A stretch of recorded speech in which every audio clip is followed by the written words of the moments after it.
Hello, everyone, and welcome to Never a Foul. It is your Saturday recap.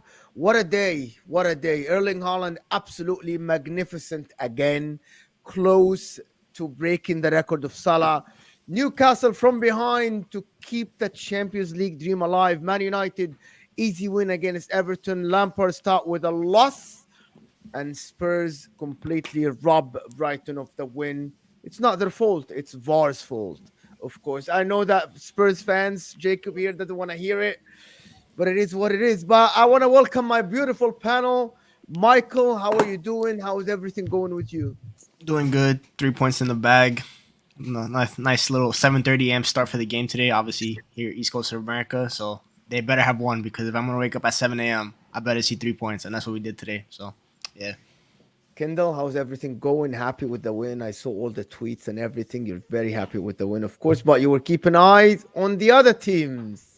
Bro, honestly, I had head loss like first half. I was like, I can't do this. Like, I literally just don't know what was going on. But yeah, we got a lifeline and luckily came back. So the good thing is we're not playing well. We're still getting like results out of the last two games. So yeah, I'm happy at the moment. We're still third going into next match week. So yeah, I'm really happy at the moment. And Jacob, how's everything? You're happy with the win, of course. Are you not ashamed of something? No? Ashamed of what? Ashamed of what?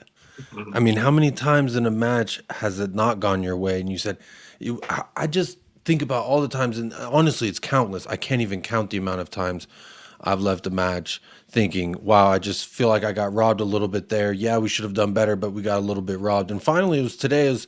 We were just not good, and they were constantly helping us. I loved it. I wanted some more of it, honestly, because I don't feel like it goes my way a lot, and to have it go my way for once, honestly, I think De Zerbi getting sent off was a blessing for us. If he had stayed, I think he may have been a little bit more vocal with them and gotten them to rally. But hey, I'm thankful. 3 points in the bag, like my man up there said already. Yeah, Martin, how is everything going with you? Congratulations on the win, keeping the chase alive from the Mancunian way. I hope everything is good with you. Yeah, great. Was it 9 games on the bounce? It's March, April. City always come to the table. Yeah, it looks like it. Naz, Chelsea Ochi. How's it looking down there? Not good, man. Not good. I mean, at least Diego Costa didn't score against us. I can't take anything good away from this game, man. It was boring, to be honest. I'm sure none of you even gave it a flick through. It was a good goal. You know, it's up there for considering the goal of the season. But other than that, I mean, Lampard lost in his first game last time. I believe it's to you guys, Man United. It's expected, it's predicted, but there's only one place to start, to be honest, which is Erling Haaland, Man City, and the win. Martin, that was conclusive win. No clean sheet, yes, but who cares, right? Like, just I saw a lot of tweets about the clean sheet and all this stuff, and I'm like, who cares? You're away from home. You scored 4 goals. Jack Grealish, amazing. De Bruyne, out of this world. Erling Haaland, overhead kick. Why is everybody like clutching to this like clean sheet? Does that matter for you at all? No, I'm not even bothered about performances anymore. I just want to get the 3 points. You got to remember we're in the last 9 or 10 games of the season. Performances aren't, they're great if you get them, but it's about getting the W, getting the win, keep motoring, keep putting the pressure onto Arsenal. Yeah, and that's exactly what we're doing. Haaland, 42 goals. He scored more league goals than Chelsea have all season. Do you know what I mean? You don't have to go that low. No, it's not bad for a tapping merchant, is it? No, today he was absolutely immense because wasn't he involved in the first goal? Wasn't he involved? Yes, in the first goal. He's the one who got involved. And also the third goal, he got involved in the halfway line where he turned and passed the ball. Yeah, so I think today he got involved. He played well. He played great and scored 2 goals and no He's getting complaints from better any every Man game. City fan. You got to remember when he first come playing under Pep Guardiola, it's a different beast. It's a different formation. You look at the great Sergio Aguero when he first come into City, or when Pep first come into City, they had an argument because Pep wanted him to do a lot more than just score goals. It was about contributing, coming back deep, playing into that midfield, giving and going, making you run. And Haaland's getting better and better as he's doing it. And, this is his first season. His first season. What's he going to be like next season when he's had a full year integrated in? It's quite scary what he can do. It's about just managing him right, and that's what we're doing at the minute. Again, 60-odd minutes he comes off, and you've got Julian Alvarez to bring on. Scary thing is, Julian Alvarez would probably get into 19 other Premier League teams right now, and he's sat on our bench coming in the 60th minute. It's great, and I'm not saying we're going to win the league or anything. I personally think we will, but it's about keeping the pressure on Arsenal because we've got the Arsenal game to come. We've got the game in hand, and the good thing is a lot of our games are being moved to the back end of the season now, when a lot of teams might have not a lot to play for anymore. Yeah, 100%. I'm watching the City today. I'm like, it's so fluid, so effective, so direct. There is no passing like sideways. Oh, it's just always straight, always diagonal balls. Mahrez was on. Everybody was on it today from City. And I'm like, I can't find a fault in this team. Even the goal they scored, yes, it was a fluke, like Gineppo, like it bounced off him. Mike, how did you see the City team? Like, are they way ahead of everybody? How can people catch them? Obviously they have to do some catching up themselves with Arsenal, but if Arsenal do slip up that one time, boy, the City game obviously provided City win their head-to-head matchup. I do think that City, the way that I think Pep has figured out how to be pragmatic enough to counter effect Haaland and Kevin De Bruyne's maybe defensive deficiencies a little bit. He's found that balance, and he's allowed to kind of, because De Bruyne and Haaland don't really fit the tactical, like tiki-taka. De Bruyne and Haaland are more direct. De Bruyne over the top, and Pep has figured out a way. Ake's been sensational this season. Jack Grealish post-World Cup has been Man City's best player. That is the £100 million player that they signed. He's been sensational. Yes, he's not getting the GA of sorts, but those performances of a player that you break the world record, the British transfer record, everything, and it's just been really good to watch. I mean, today Southampton gave him a little trouble because Suleiman on Southampton is an insane outlet. That guy was just a one-man wrecking crew, but he couldn't pick out a final ball to save his life. So City caught a break there. But when they were in the attack, anytime Southampton pressed them, they got right past him with ease. There was no point in Southampton pressing, and it's just, this is Man City in championship mode. Whether they get the championship is a question to be asked, but in terms of Champions League, for example, if Man City play like this in the Champions League, I can't see any team beating them, to be honest. So they're in really good form. Now, I want to get to that game a little bit, about the Bayern Munich game. How, Martin, just a question, how do you think the approach for this game is going to be? Is it going to be full-on press? Is it going to be a change of formation a little bit, a change of way you're playing? Or do you think you just stick to what you know, stick to what you have, and just go for it? Because Bayern Munich are just a different animal than everybody you play at the league, to be honest. Bayern are, but they have changed now under Tuchel a little bit. To me, I was more scared of him under Nagelsmann than I was under Tuchel, because you kind of know what you're going to get with Tuchel when he comes to the Etihad on Tuesday.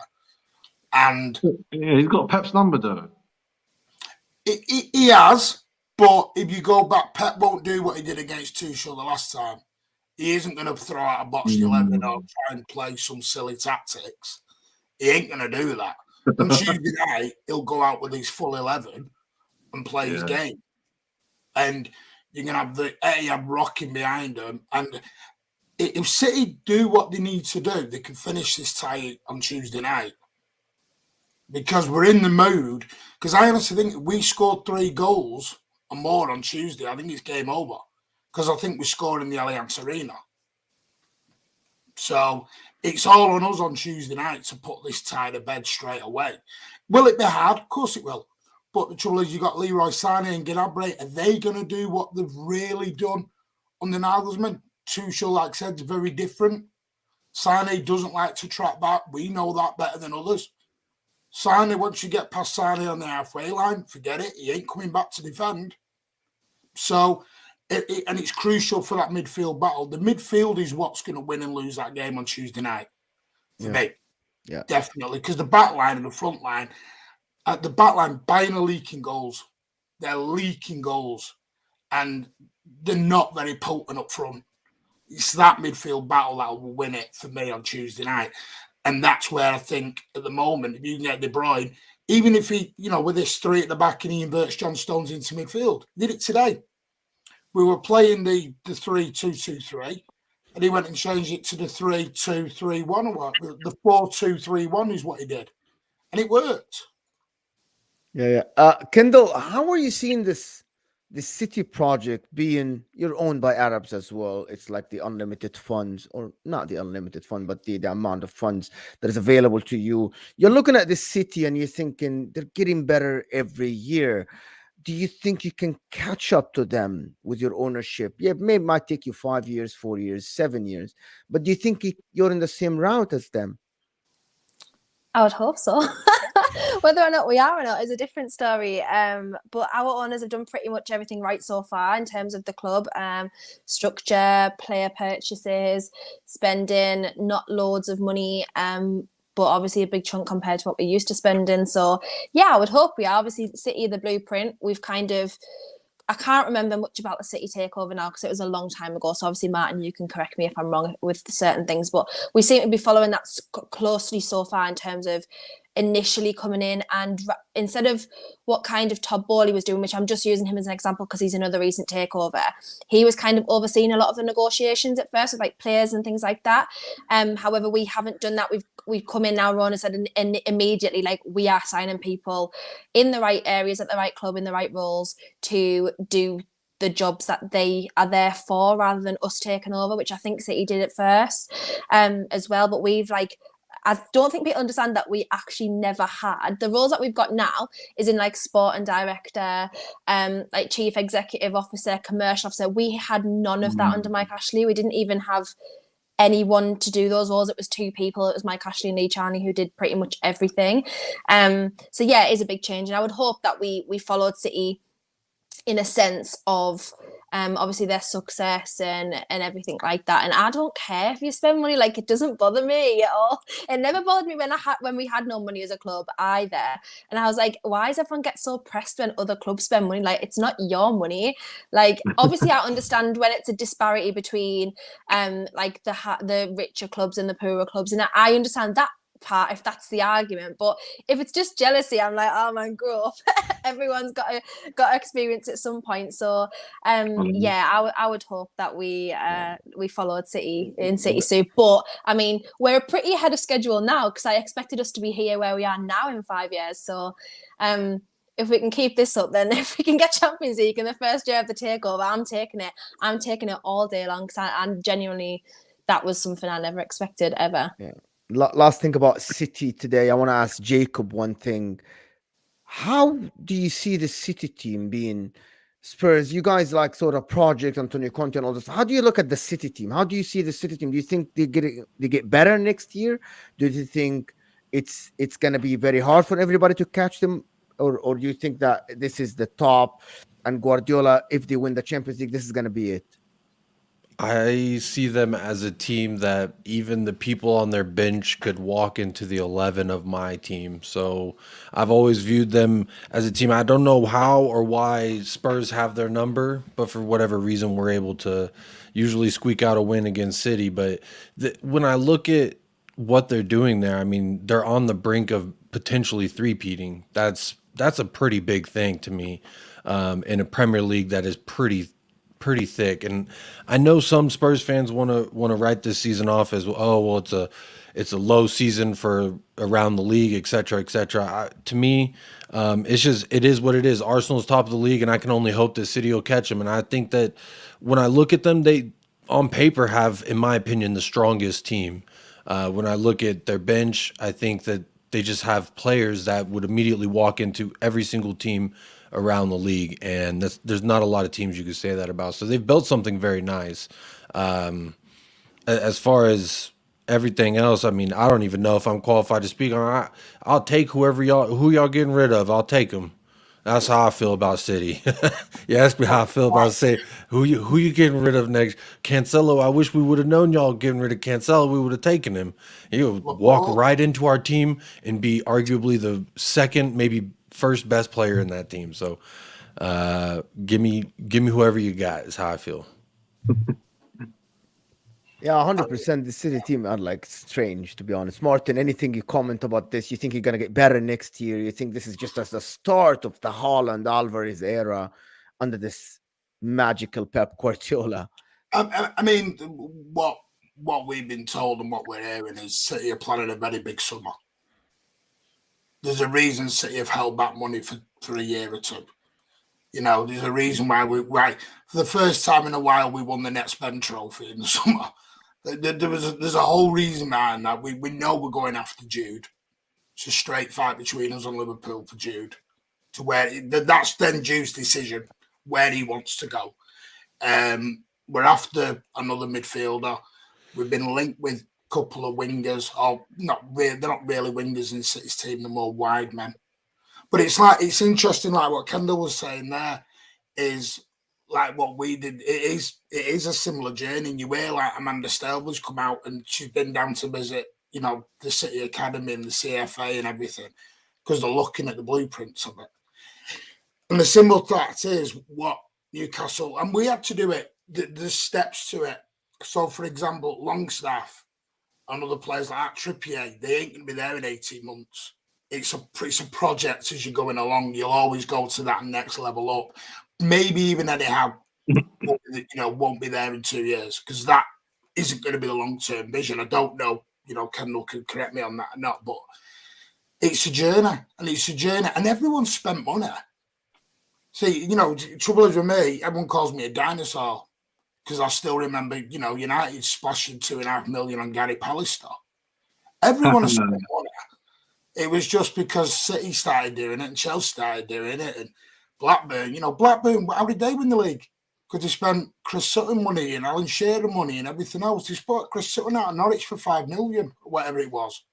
So everyone spends money. It's just what you do with it. What we've got at City is a very good base. We've got two very good directors, Soriano and Cheeky, who are behind it.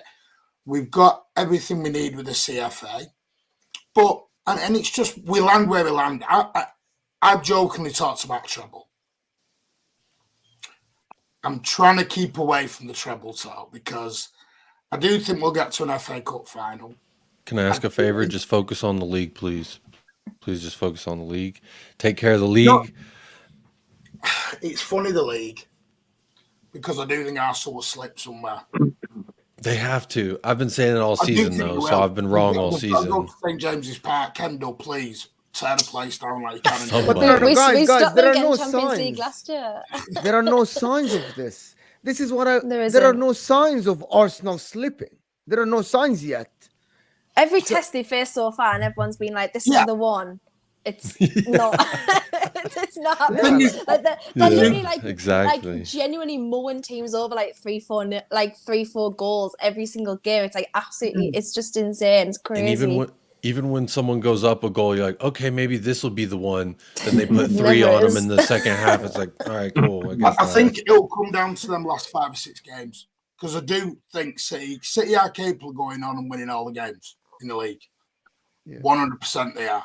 It's then it's basically going to be who holds that bottle, who holds the nerve. We've been here, we've done it. It's down to Arsenal whether they can hold out. And they've done remarkable. We all said about Leicester, they're going to drop. Even 2 weeks before the end of the season, we were all saying Leicester are going to drop at some point. They never dropped. Look at Spurs, I'm sorry, but you finished third in a 2-horse race. I don't... It can get, and I don't mean that as a dig. What I mean is when you get to that last, you're not lying, but you're not lying. But when you get to that last 2 or 3 weeks, the pressure can just capitulate you. It can just take you. And that's where City have the advantage slightly because we've been there and done it against a very, very good Liverpool team. Yeah. Fantastic segue now to Spurs. I'm not sure who watched the game, but I had it on the big screen because I like Brighton, I like the Serbia. I know you did, Jacob. and I heard what you said earlier. Just look us and tell us that you didn't think that this was that the calls were wrong. Yes, they go in your favor and everything, but were they wrong or not? The first goal should not have been chopped off. The penalty should have been given. The McAllister thing, there was no evidence that it touched his hand. They had one replay and then handball. Let's move. Yeah, I mean, come on. Yeah, I mean, your arms are tucked, but what the hit? Your arm. Hey, come on. And if you think about it, the keeper couldn't really make a move on it because it hit your arm. So I'm blaming your arm, and that's not legal. So at the end of the day, no, I don't blame that. Now we could talk about my toes, but I mean, at the same time with that guy, it's just like I didn't see nothing is how I see it. I don't know nothing. I don't know who was there. I don't know who stepped on nobody. I didn't see nothing, sir. That's where I'm at with that one. I didn't see nothing. You're corrupt. Me and VAR, this is what we're doing. I didn't see that No, one. but seriously, to be honest, the thing about it is that it's like even Spurs, the performance, you're not happy with the performances. Are you happy with the performance? Of course not. But this is the thing, Mo. I don't know. A lot of people may not know this about me, but at this point, with Spurs as a whole, and especially this season in particular, it's at a point where I just want something to be happy about why I woke up for this game, right? Because if I'm going to wake up 5:30 a.m., I'm going to wake up at 8 a.m. I want to see something that's going to make me happy. And you know what makes me happy? A young man's son curler from outside the box makes me very, very happy. That makes me very, very happy. You know what else makes me happy? Harry Kane getting it 1 foot on the right, bag it into the side of the net. Come on. Those are the things that make me happy. So I'm happy with what I saw because, I mean, our two best players scored and we for once got calls going our way. But am I happy with the performance? No, it was awful. Of course, there's so many players on our team that I'm ready to give them the old Matt Doherty treatment. And if you don't know, that's the I'm not going to loan you anywhere. I'm just going to rip your contract up and say goodbye. And as we did it to Serge Aurier, we tend to do it to right backs. I don't know why we're prejudiced towards that position, but I think Eric Dyer needs his contract ripped up. At this point, Pierre-Emile Højbjerg had a nice assist, but outside of that, he was useless today. Oliver Skipp is a young lad. He's got to come along. But, I mean, when I look at this 11, there's a lot of holes and problems. And I look at the bench, and then we're kind of back to the same problem that Antonio Conte was crying about last season, which was I look at my bench and what are my options? And that's kind of where we're back to. And it's unfortunate. So where I'm at as a Spurs fan in this season, we've failed to meet any goal or hope that I had for us. So even getting top 4 is not good for me. It's still a failure of a season. We are unsuccessful on multiple levels for me personally. So I actually would just kind of want Conference League because I feel like if we're going to operate at this level of a club, like this is the type of squad. Eric Dyer. Okay, just let me rant for a second. Eric Dyer going on Barstool Sports and laughing at the fact that Spurs doesn't win anything. The fact that he can do that and he's been here for 10 years and we continue to write that man a check, that's the problem. Is these players, there's mold growing in their lockers. They probably got cleats in places they don't even know that they left them in that facility because they've been here so long. That's the problem when you have weak mentality players in this club for so long that we're just always going to be the same story when we never changed that deadwood out. So for me, I have no hope. I don't really care, but I had fun today, and it was fun watching the benches go at each other. It was a hard game. I think the ref let it go both ways. As far as the fouls go, unfortunately, like I said, with the Matoma thing, I didn't see nothing. I don't know, but I'm not sure if anybody want to add anything to this, but for me, the question is: are Spurs really going to stay a top 6 side? With this Newcastle team coming and playing like this, are Spurs can they keep up? Can they keep up with with everybody that is improving? I don't see it. I don't think so with the way the club is going, because I don't see a future for them. I'm not sure if anybody wanna hop in and then give their opinion. If they somehow get another nobody and make because they got back-to-back Bale and Kane, if they get a third person that they basically free or they bought for nothing and make him into 100 million, 200 million plus the way this market's going, then I'll be shocked because I just don't see them having it in them. That's it. They got lucky with Bale and Kane. It's the end of an era now. Actually, Kane moving on to United. I know that's another hot topic, but he's if he stays there, he's not going to be the same Kane the way this team's going down. So this is the end of them. They're not going to spend money. I don't know how they're going to compete in the next 2-3 years. This is the end of them. When did we Huh? begin? The beginning of the and then, but listen, now you can win that Europa Conference League. You can finally win something in Europe again. I don't know where That's the Tottenham's thing. going. Conference League looks nice. That's the level that the squad is at. We might be able to, and we didn't do it the first time around, and I said the same damn thing. So You know, there we go. until Tottenham get rid of Lever, I'm sorry, that's the really sad thing here. They've got a billionaire He ain't going nowhere. who decides he doesn't want to spend money, he just wants to make the money and sell the club off. At the end of the day, it's like But the new then- manager. Who are they going to bring in? They've nearly had all the top managers around. I mean, who's Exactly. going next? I don't. I mean, I understand That's a Spurs- lot of the reason why I have this apathetic mood towards my club right now is because it doesn't matter who we had. Pochettino couldn't get over the line. You say what you will, he gives us some of our greatest memories in recent history, but what did we win? And then in the same breath, we got a serial winner, or excuse me, a serial trophy winner in Jose Mourinho. What did we win? We sacked him 5 days before a final. We didn't even let him play the damn final. We said we're gonna make sure we're gonna put Ryan Mason in charge. And then the Super League put Ryan Mason in charge of that too. And this club is in shambles, like he said. I'm sorry, I don't know your name, sir, but you're spot on with everything that you said. That as soon as we can't do anything until Levy goes, basically, and that's just a sad reality. Not goes, but just maybe stops saying, "Hey, whoever's writing the check," and I believe it to be Levy. To my limited knowledge in this world, I would say I believe it to be Levy is the one who cuts the checks, and the fact that we didn't spend, I think it was 2 million we were arguing over for Kim Min Jae years back with Jose Mourinho, and he's even spoke about this recently. We were arguing over 2 million that we didn't want to spend on Kim Min Jae, and so we didn't even go get the player at all, and then we go get Joe Rodon for 16, and it just doesn't make sense.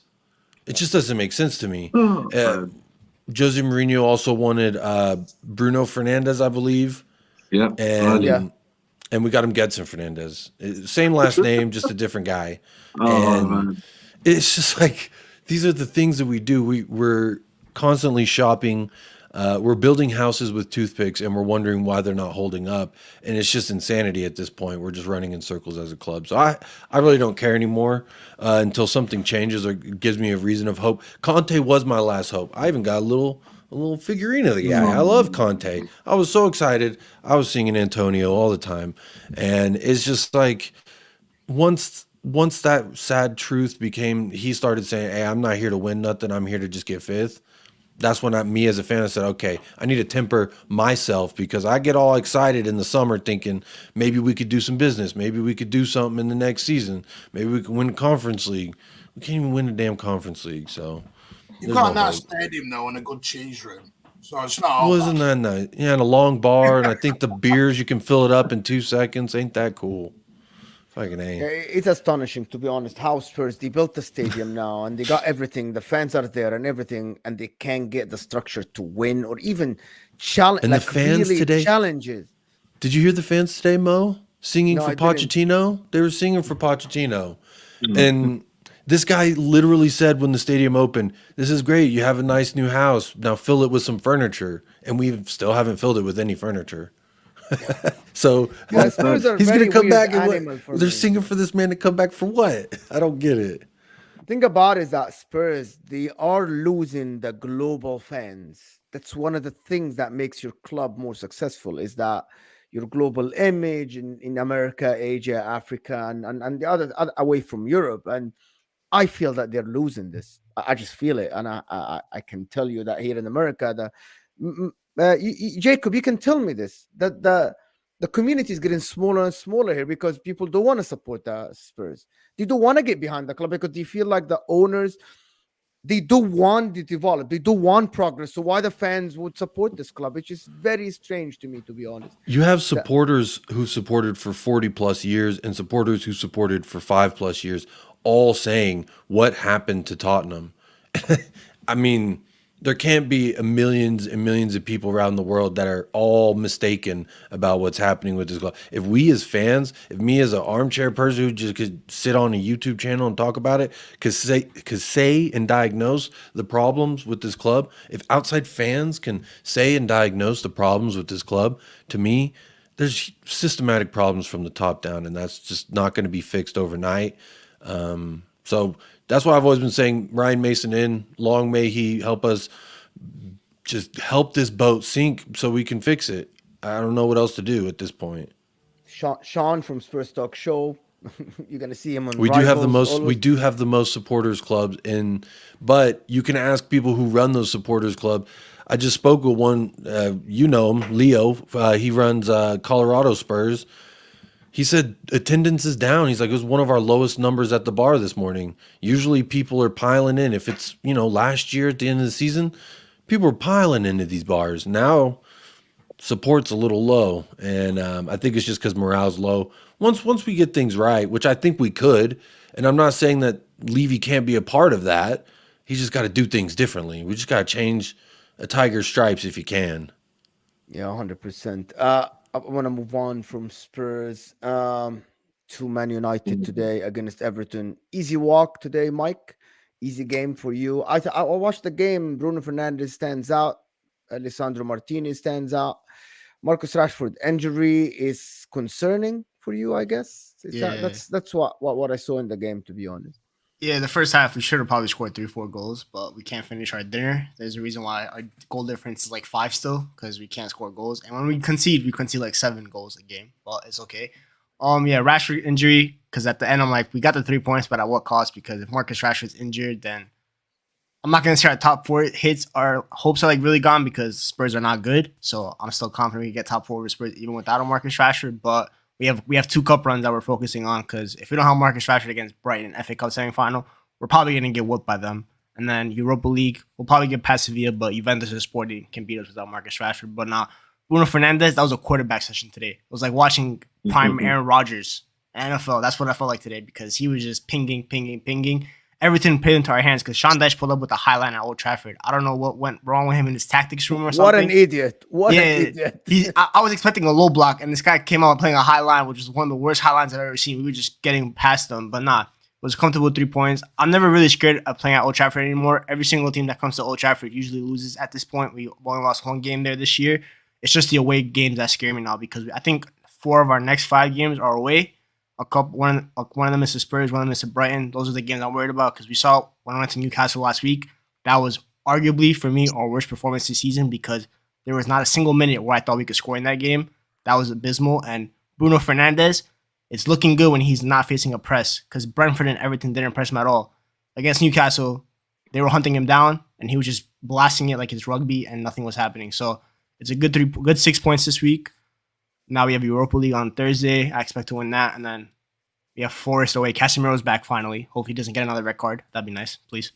Don't get any more suspensions. And yeah, just comfortable.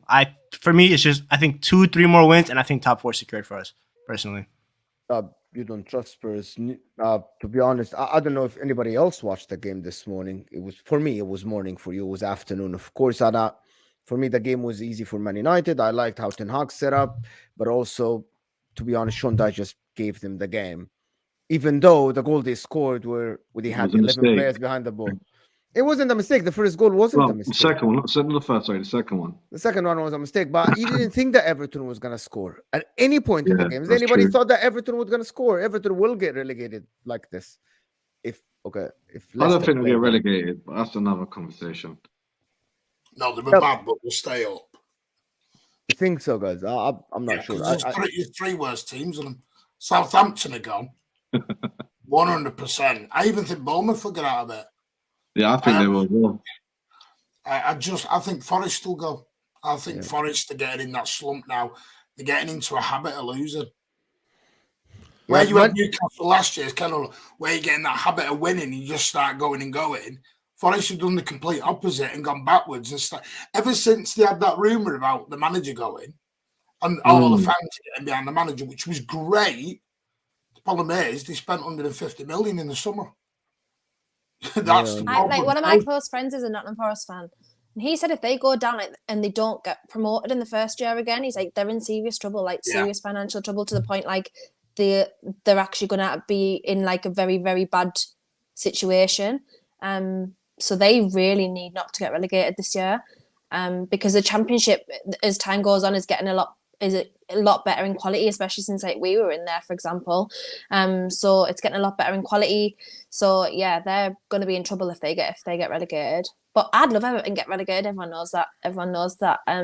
I really don't like Everton. That's probably being nice. So yeah, but really nice if the Scouse Mackhams got relegated. I'd be happy with that.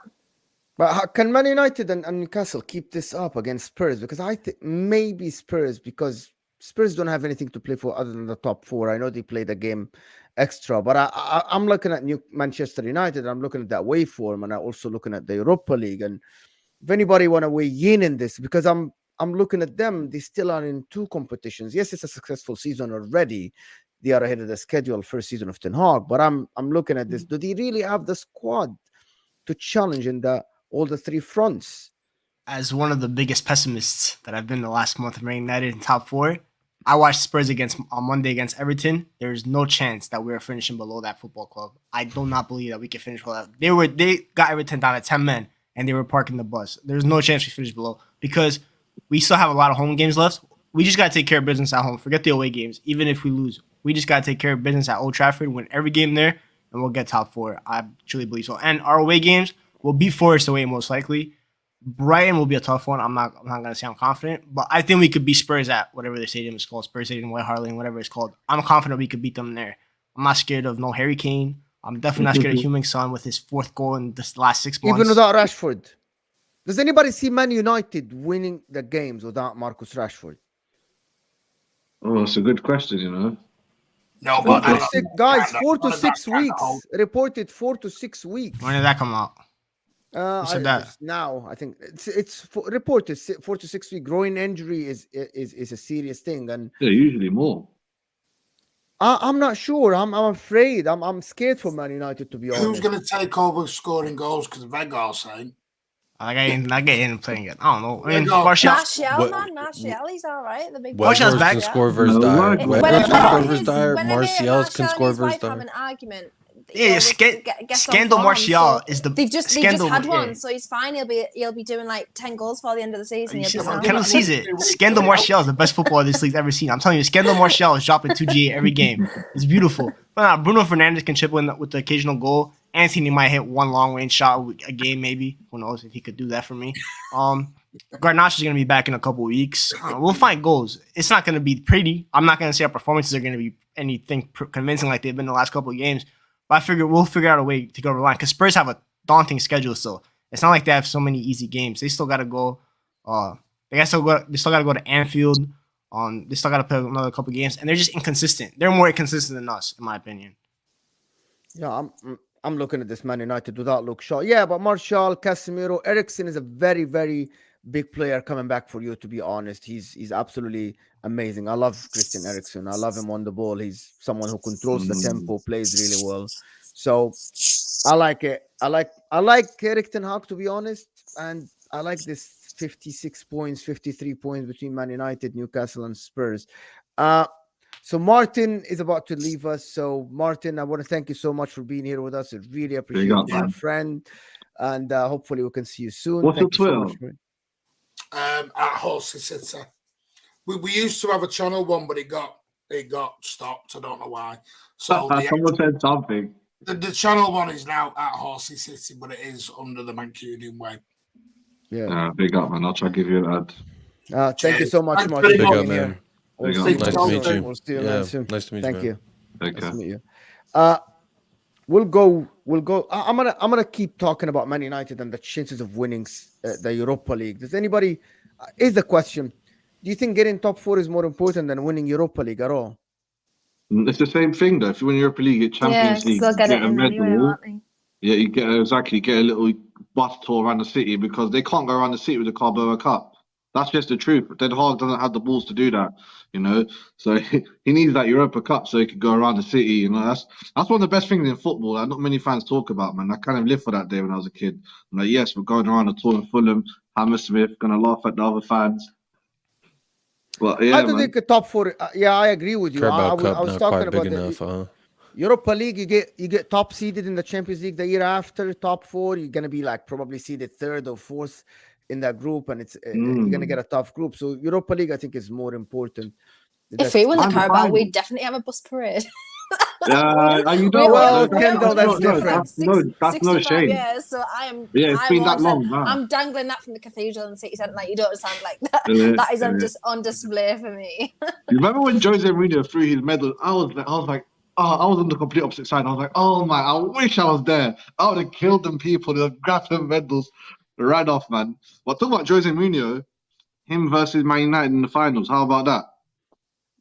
Do you That'll think be Man one for the United can reach the ages. final? Do you guys think Man But United yeah, can reach first the of all, they final? got Sevilla. I know they own the cup, but There's it's Sevilla. Sevilla. It's Yeah, but Big there's trash. Sevilla, there is Juventus, there is Sporting Lisbon on that I'm a little side. scared of you. I'm scared of Juventus. I'm not gonna lie. Juventus gave I'm scared of Arthur Juventus. Melo to Liverpool and Zachariah to Chelsea. I Nah, I'm just scared. feel they're dead. I don't know. I have no faith in Juventus. I think it's gonna be Mourinho in the final with Roma because that side of his is pretty easy, and it's gonna be you guys with Mourinho. It's gonna be one for the ages. I can't lie. Allegri scares me. I know that guy. That guy can coach in Europe. Allegri. Yeah, I mean, And then top four for them is they lost Juventus, today. man.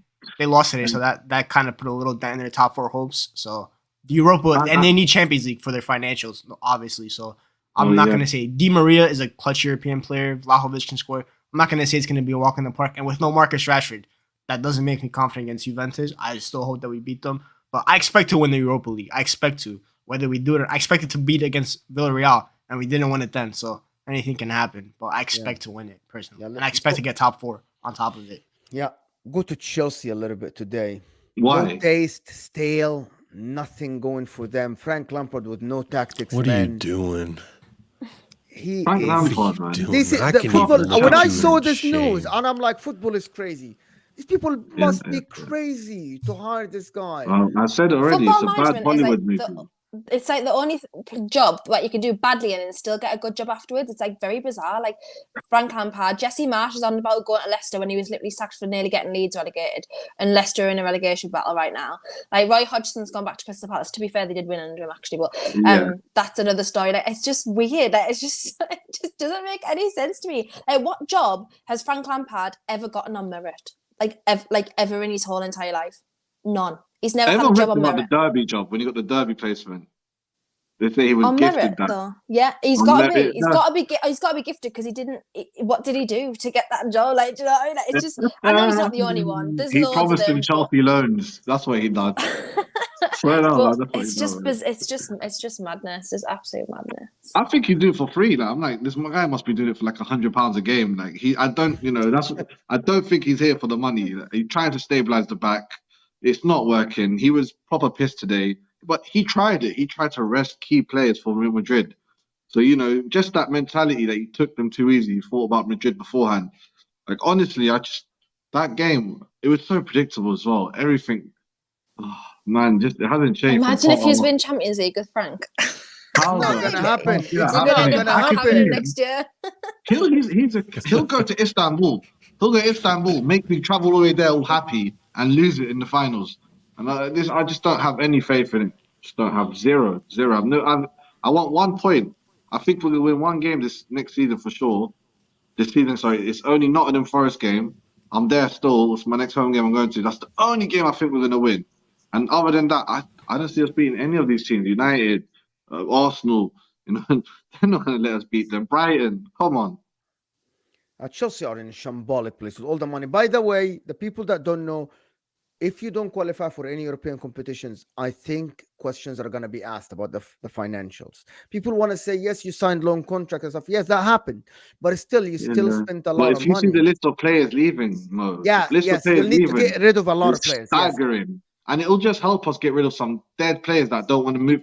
Like, they don't want to get rid of Sterling and Koulibaly. If it's me, I'll get rid of them ASAP. Like, I just don't see it for them happening. But they won't get rid of them because they just brought them. But if we have a financial difficulty, Koulibaly and Sterling could go as well as Gallagher and Ruben off his cheeks and some other players that you probably never heard of like that. Hudson-Odoi is still on our books here. He hasn't played for the team for long. Lukaku's still there. He hasn't paid us for, you know what I mean? You know what I'm getting at? We have a lot of money to be made, even though we're going to get half the value So I can see all of you, man, coming through. Liverpool, Tottenham, Newcastle. Just everyone taking any Chelsea player. I'll take Pulisic for half price. I'll take Gallagher for this match. Let it be. I don't know where this project is going because it looks like it's a very unorganized project, no plan, just no vision, just one week at a time. To be honest, like they have Luis Enrique waiting for them, but maybe there are reports that saying that Luis Enrique doesn't want to take over the team now. He wants That's to what wait I until heard. the summer. So, which is big thing to be honest for me, because you'll need that. You'll need European, even Conference League. You'll need that next year because you need the players. You need Europe. Chelsea need to play in Europe somehow. Europa I hope League or we get Conference League. Conference League because then we could actually, because we always say, oh, we've won it all. No, if we win Conference League, we've literally won it all.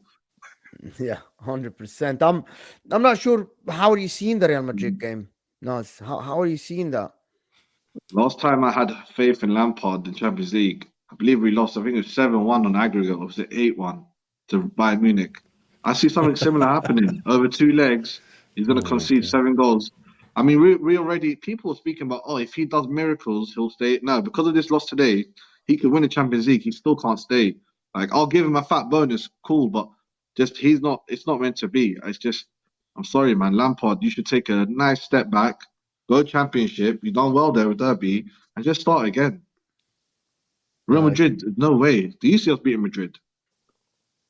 No way he's beating Madrid. Anything can happen in the Champions League, my friend. I know that for sure. 2 legs, bro. Not one, not a one game. 2 legs that are usually enough to do the comeback if we do somehow beat them.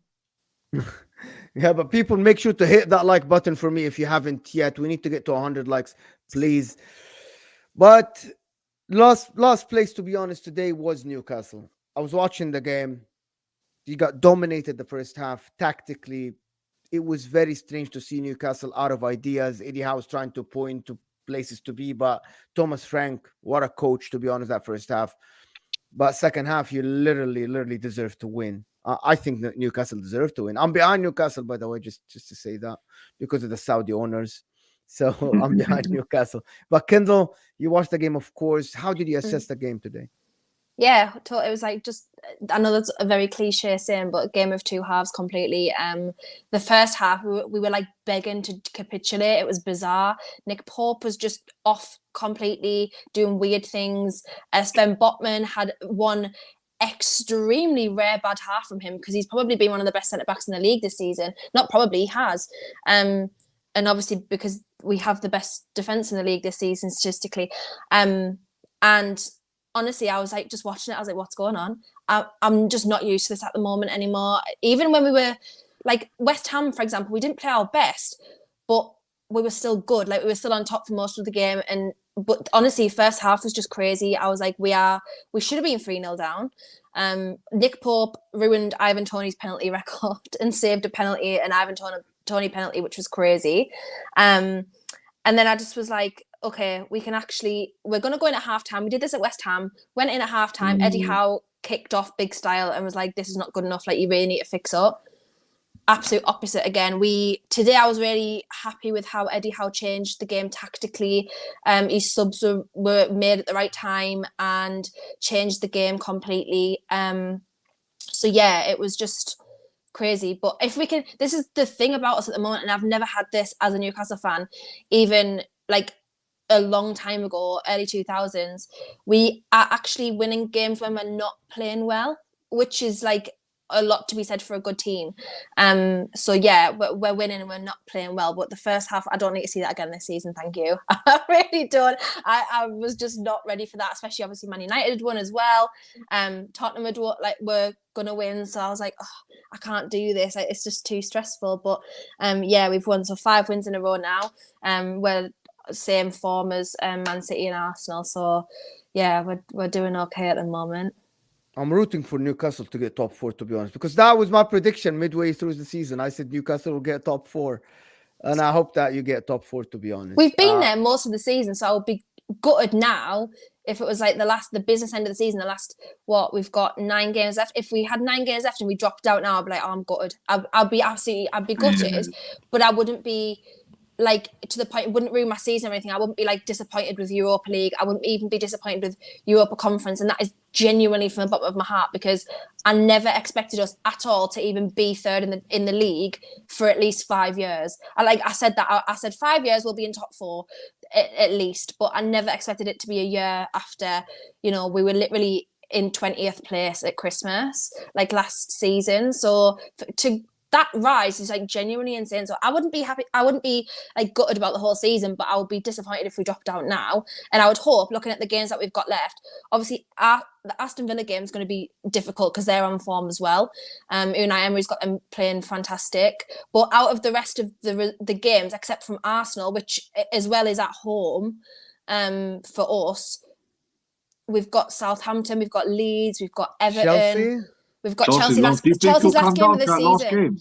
Chelsea's last game of the season, so I don't think it'll come down to that. I think we'll probably be before that game. Hopefully, we'll be safe before then, and we'll be in Champions League. But yeah, we've got Tottenham, but we're at home, so that doesn't worry me as much now. So yeah, we've only lost one game at home this season, so yeah, I feel it would be okay. Spursy of us to be that number 2. It would be Spursy to be number 2 on that list. So Come on. It would be just so Tottenham. But yeah, I feel okay with the fixtures we've got left. But I can't actually believe that I'm talking about us being in Champions League. Like that's like crazy. Hold on, let me say something brand crazy. new. Let me ask the panel a question. Last thing we're gonna talk about. Do we think if Newcastle make top 4 and make Champions League, can they go a step further next year with the investment? Can they challenge next year? Anybody think that at all? Absolutely. Listen, this is what I think. I think they could win the Champions League before Man City and before Tottenham. How about that? That's what okay, I the last one, that's not that much of a stretch, though. Come on. But they'll be the first Arab, because the Arabs have been trying. They want that Champions League. They want to show off to each other. But the Bayern lot failed. The Qatar lot failed. You know, let's see if these Saudis can be the first to do it. I mean, they love doing things big. They can win that Champions League. I just admire Newcastle. I just admire Newcastle for the fact these owners came in and said, look, here's a plan. And I'm sitting here as a Tottenham fan like, the hell is that? I would like one of them, a plan, them saying, or in a goal, them saying in 10 years, we want to win the league. That's our goal. And, then, you know, I'm a firm believer. Sometimes when you aim for the moon, you land among the stars. And I understand stars are further away than the moon. I'm not a fool. But the saying still, to me, it rings true because you never know what they can achieve. I mean, look, you know, I'm sorry, I don't know your name, and I don't know how long you've been supporting Newcastle, but I'm imagining you've seen them not in this position. So for you to be above your expectations, who's to say they can't do it again? Because if you think about it, it's not like they've gone out and invested a crazy amount of money. It's been a rational amount. They've done it smart and over time, and it's working. So there's no reason to think that they can't double up on what they've already done in this summer, especially once players specifically and agents starts getting savvy to what they're doing over there.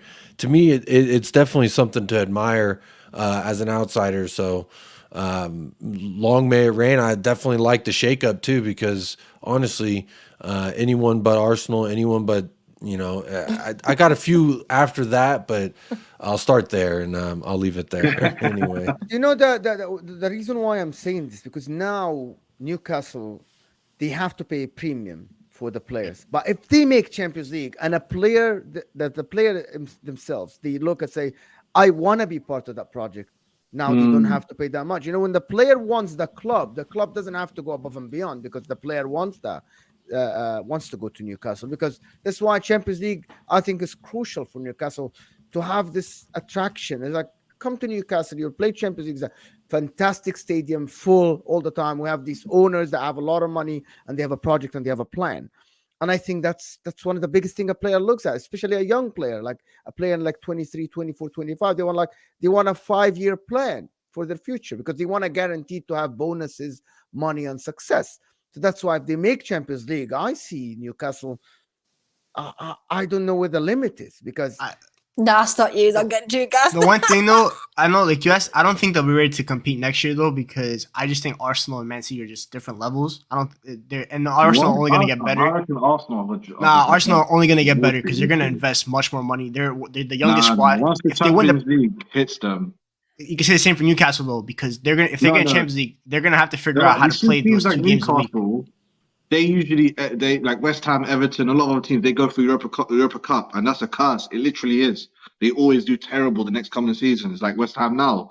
But if they skip that Europa and they go straight to Champions League, just like when Tottenham done it, that just all of a sudden helped solidify them. It's only Arsenal that's cursed in the Champions League.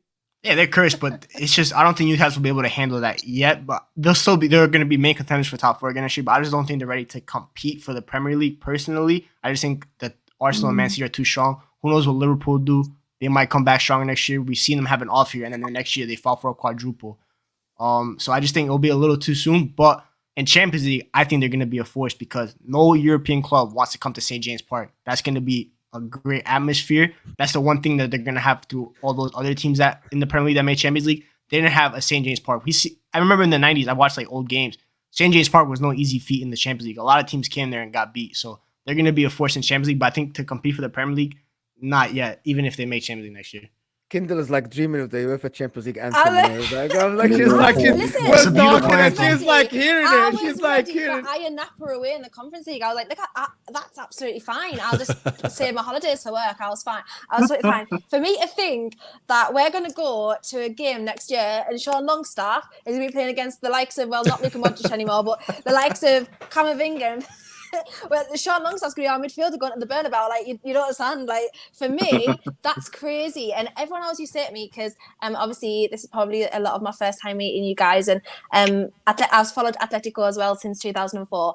And everyone always used to say to me, if you ever play each other, like Newcastle and Atletico play each other, who will you want to win? Now, I always said Newcastle because Newcastle are my first team. I've supported them since like literally the minute that I was born because I wouldn't be allowed to do anything else. And I always said Newcastle, but I was like, don't worry because that'll never happen. Like we'll never play them in my lifetime, so it doesn't really matter because that'll never happen. And then all of a sudden, it's like getting a little bit real. Both teams are third in the league. I'm like, oh God, like we actually might. We might actually be playing each other next year, which will be genuinely crazy. But yeah, just to even think that like we got to a cup final, my first ever cup final that I've ever seen, Newcastle in, and we're like getting to Champions League now. It's just like I'm like brand new, like you know one of them like when you first get your first ever partner in secondary school and high school, and you like think that you're all cool because you're like, yeah, I've got like my boyfriend now. You think you're all cool. That's how I feel. Like I feel like so brand new. Like it's just like all crazy to me. But I'm happy. I'm happy to be like a little newbie. It's actually nice for once. Yeah, so I want to thank everybody that has been here with us. And tomorrow, Rivals Not Virals at midday. There's going to be Cass or Tie. There's going to be the lot that I don't know who, but it's going to be a brilliant show, I'm sure, because it's going to be the shameless lot. Thanks everybody that joined me here. Thanks Michael for being here with me, Naz, Jacob. Thanks for Martin, and thanks for Kindle for being here with us. I know that you're on tomorrow, Kindle. In the afternoon with them. Yes. So you're going to see the other part of Kindle tomorrow when she's arguing with the Man United people. Yeah, Michael's being silent. I haven't had to actually argue with him, but I'm about to probably lock this off and go on Twitter and have millions of Man United fans in my mentions because I mentioned Ten Hag. So that's not probably a good idea, but yeah, you'll see me tomorrow.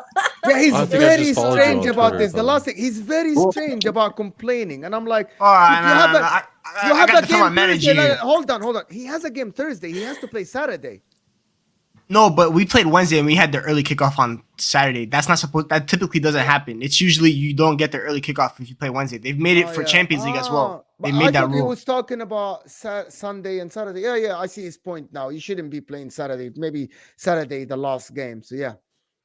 I said it was going to be worse than Klopp and all the Man United. No one's worse than that guy. Once Jurgen Klopp complaining about the win. Winning trophies. I'm like, nothing. I don't know anything about winning. But I didn't, trophies. with Ten Hag though, I didn't like the comments after the Newcastle game. I did take a dig at him with that.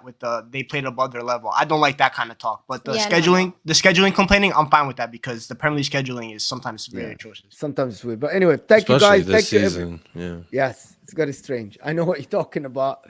Thank you everybody for being here with us. We really appreciate you, and hopefully you guys enjoyed the stream. Make sure to hit that like button if you haven't. It looks like this is underneath your live chat, and hopefully we'll see you guys tomorrow.